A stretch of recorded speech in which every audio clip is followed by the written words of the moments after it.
Guys আমাকে একজন team code দিল, এই টিম কোডে যাও আর 1000 ডায়মন্ড কালেকশন ভার্সেস করে জিতে নিয়ে নাও। আর দেরি না করে আমি আমার ফেভারিট গেটআপটা নিয়ে তার টিম কোডে চলে গেলাম। আর টিম কোড ধরে যেতেই দেখি এটা দেখি ইন্ডিয়ার সবথেকে বড় কালেকশন ভার্সেস কিং জ্যাডক।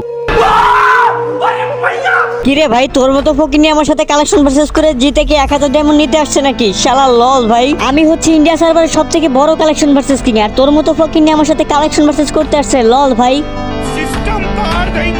ভাই তুমি যদি ইন্ডিয়ার কালেকশন ভার্সেস কিং হও তাহলে আমি বাংলাদেশের কালেকশন ভার্সেস কিং। তাহলে চলো বাংলাদেশ ভার্সেস ইন্ডিয়া একটা কালেকশন ভার্সেস হয়ে যাক। তো বন্ধুরা, তোমরা যারা ইন্ডিয়াকে ভালোবাসো তারা কমেন্ট বক্সে 1 মিলিয়ন ইন্ডিয়া লিখে যাও। আর যারা বাংলাদেশিকে ভালোবাসো সবাই লাইক করে চ্যানেলটাকে সাবস্ক্রাইব করে যাও। এই নে নুবরার বাচ্চা, পারলেই যে এই বান্ডিলটা দেখা। আমি জানি তুই আমাদের ইন্ডিয়াকে কখনোই হারাতে পারবি না, পারলেইটা দেখা। আরে ভাই বাংলাদেশকে হারানো তো সহজ না, এই যে ভাই তোমার বান্ডিল। এই নে নুবরা, তুই এই বান্ডিলটা দেখা। যদি দেখাইতে পারোস তাহলে ভাবমু তোদের বাংলাদেশে জিতে গেছে। আরে লল ভাই, আমার বাংলাদেশের জন্য আমি সবকিছু করতে পারি। এই যে দেখো তোমার বান্ডিল। ভাই আজকের জন্য মনে হয় বাংলাদেশে জিতে গেল।